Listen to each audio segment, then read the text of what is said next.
தமிழ்நாட்டில் முதல் முறையாக கன்னியாகுமரியில் காவலர்கள் வார விடுமுறையை எளிதாக பெறுவதற்காக ரெஸ்ட் ஆப் என்ற செயலி அறிமுகப்படுத்தப்பட்டது. காவலர்களுக்கு வார விடுமுறை சரியாக வழங்கப்படவில்லை என புகார் எழுந்த நிலையில் கன்னியாகுமரி மாவட்ட காவல் கண்காணிப்பாளர் ஸ்டாலின் அவர்களால் இந்த செயலி அறிமுகப்படுத்தப்பட்டு நடைமுறைக்கு வந்தது.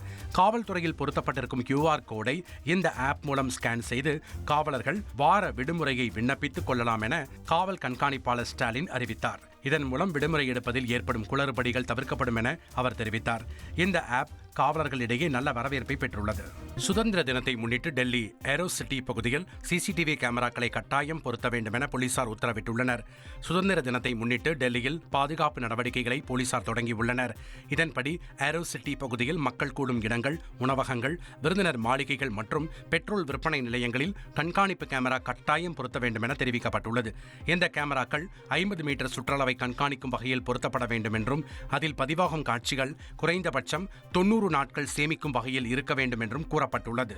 ட்ரெண்ட ஃப்ரெண்ட் ஆக்கிக்கோங்க. தந்தி டிவியின் சப்ஸ்கிரைபர்ஸ் அண்ட் ஃபாலோவர்ஸ் குடும்பத்துல நீங்களும் இணையுங்க.